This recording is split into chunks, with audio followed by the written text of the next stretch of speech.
Parce que chaque semaine qui commence est un nouveau départ, j'avais envie de vous dire une histoire. Alors je vous propose le bijou comme un bisou. Il était une fois GemGenève de novembre 2022. Cette 5e édition de GemGenève m'a enchantée, sous le signe du dialogue entre les exposants et les organisateurs, entre la joaillerie d'hier et les créateurs de demain, entre les gemmes de toujours et les montures intemporelles.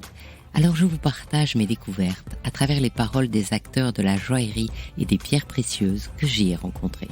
C'est parti pour une saison capsule de 8 épisodes.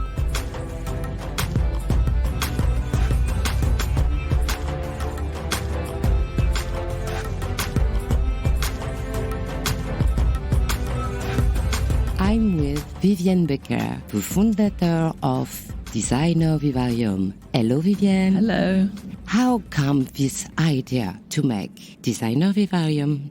Well, when Thomas and Ronnie, the co-founders of GemGenève, were starting to think about GemGenève, they invited me to curate a section that would be devoted to new jewellery, because most of the show is about antique jewellery or gemstones. And we discussed it at length, and I said what I would really like to do was to give a platform to maybe not new jewellers, but to private, individual, independent jewellers around the world. Some were new, some were well established, but they all were under the radar. And you selected the best of knowledge, the best of savoir-faire? No, I look for some very particular elements. I have very particular criteria for choosing the jewellers. The most important element for me is the creative vision. So I look for a really well-defined, original, innovative, creative vision. So jewellers who really have something to say in their jewellery, through their jewellery. It mustn't be at all derivative, so I don't want any jewellery that looks like someone else's, although of course everyone is influenced by something. What can I say? A certain level of sophistication in craftsmanship, which is really important. So it has to be a really good relationship, a good balance between the concept and the craftsmanship, and they have to work really well together. GemGenève is 5 years. So how many designers come in Vivarium during this time? Oh my goodness, I haven't actually counted, but Vivarium is also a bigger project for me. It's a new venture. The same principle, I want to represent and work with the best of individual designers around the world. Also the international aspect is important. So we have now in our Vivarium stable, if you like, 15 or more designers. So I think the first designer Vivarium at GemGenève, we had maybe 8 or 10. The same for the following years. This year in November 22, it's a smaller show. So I have 4 jewellers, and that's why I called it a Vivarium quartet. But I think we definitely have maybe 15 or 20 designers, all totally international. We also decided at the beginning that we would invite the designers back to the Vivarium for 3 editions, if they wanted to, and always to add some new designers. So I think it's nice for the visitors to see the designers that they've seen the year before, but also to have something new to look at. Which one do you prefer in the 4th of this time? I absolutely can't choose. I will never choose. It's like asking which is your favourite child. No, I would never choose. They're all different. The other point of the Vivarium is that I want to show the whole breadth of versatility, of originality that we have in the world of contemporary jewellery today. So it's very important for me that each designer is very different from one next door. I love them all for different reasons. So in this Vivarium quartet, we have 1 brand new designer, 2 returning, and 1 who has progressed, let's say, from the emerging talent 2 years ago, I think. So the new designer to Vivarium is Alix Dumas of MAD Joaillerie. She trained at the bench, so she actually makes the jewellery herself. And unusually in the quartet, we have 2 jewellers who are craftspeople. Alix studied jewellery design, and she trained, and she worked for some years for one of the most renowned high jewellery ateliers in France before deciding to launch her own collection in 2020, so during lockdown, after the birth of her 2 children. And there's something quintessentially feminine about her jewellery. She says that what she wanted to do was to bring a real feminine point of view, a feminine instinct, if you like, to high jewellery, which she definitely has done. I love the scale, of course. I love the craftsmanship. It's absolutely superb. I was talking before about the relationship between design and craft, which really you can see is very, very strong in Alix's work. She has various themes. One is the wave. Probably this is her signature theme, is the wave.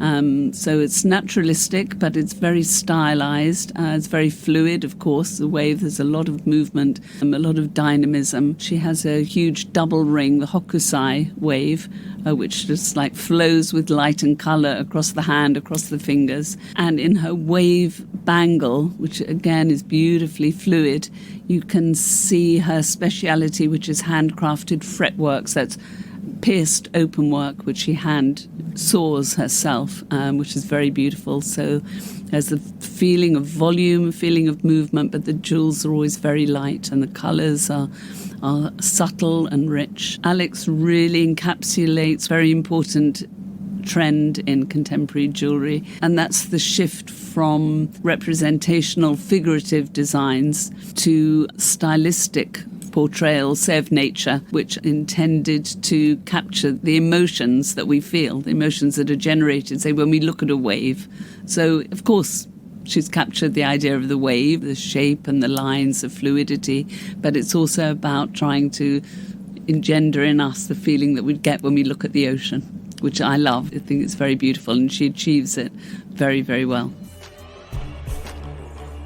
Next is Philippe Loras, who's also French. He's based in Paris. He has a similar background, that he worked for a high jewellery atelier in Paris for many years. Then he opened his own high jewellery workshop also in Paris in the 1990s. And he has only just, beginning of this year, launched his own collection, which we were very lucky to preview at GemGenève in May, and so he has come back. Philippe has taken one of the most classical, the most feminine and ubiquitous motifs in jewellery history, and that's the ribbon and the bow. So obviously connected to femininity, connected to fashion, but he's made it entirely modern.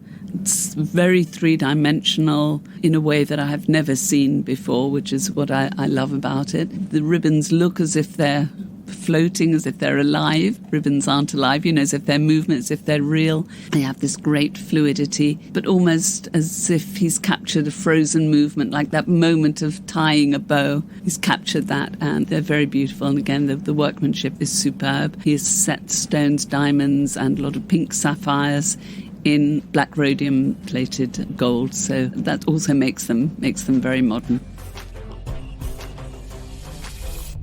The returning designer is based in London. That's Alexandra Jefford, but she was born and grew up in Geneva, so there's a connection here. Alix she studied at Central St Martin's in London.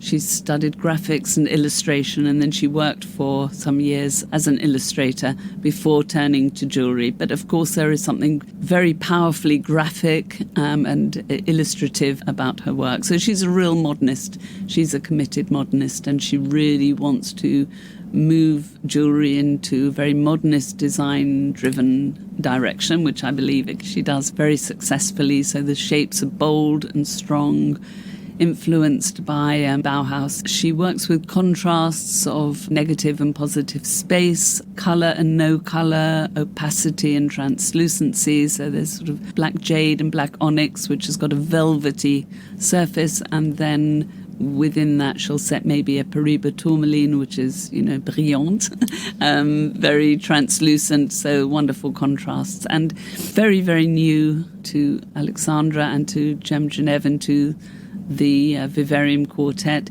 is her series of 5 jewels which pay homage to late mother who passed away earlier this year.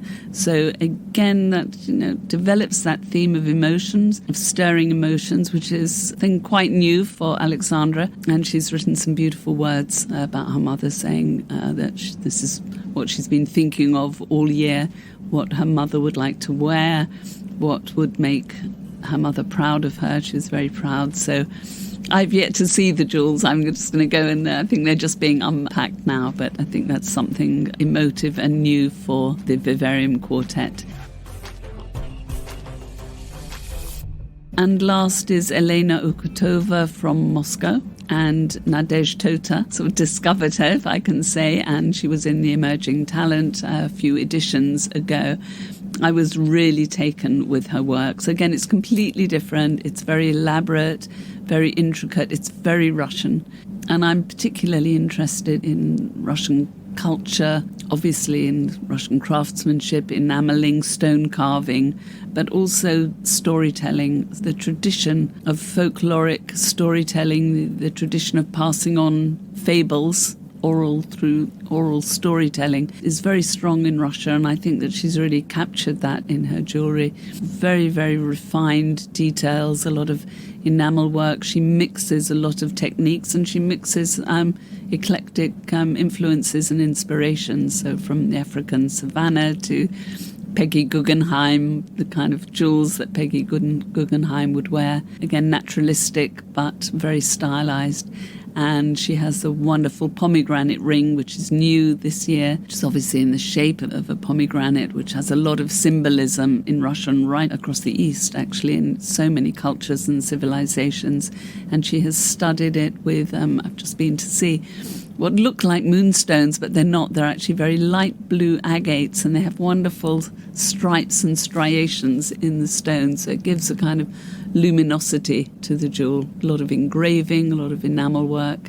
Couldn't be more different from Alexandra's bold graphic creations. We can say our listener to check the link to see all the beautiful pieces. Really, thanks, Vivienne. Thank you for inviting me on your podcast. Je remercie chaleureusement le Salon GemGenève de son partenariat qui m'a permis, comme les visiteurs venus de 70 pays, de plonger dans ce qu'il y a de plus beau hier comme aujourd'hui en joaillerie. Bien sûr, pour vivre les conférences, les dédicaces, les workshops, il faudra venir en mai. Je suis Anne Desmarais de Jotan et je donne une voix aux bijoux. Et si vous aussi vous avez envie de faire parler vos bijoux et votre maison, je serai ravie de vous accompagner pour réaliser votre podcast de marque ou vous accueillir en partenaire dans mes podcasts natifs. Cette saison capsule est particulière car elle crée un reportage en plusieurs épisodes. Les 8 émissions de ce podcast, Le bijou comme un bisou, succèdent à l'interview de Vivienne Becker dans le podcast Brillante et précèdent de quelque temps celle d'Alice Minter, ce qui vous offre plusieurs possibilités d'entendre les points forts de GemGenève. Faites-moi plaisir, abonnez-vous à ces podcasts et partagez vos épisodes préférés sur les réseaux sociaux. À tout bientôt en 2023 et bisous comme un bijou.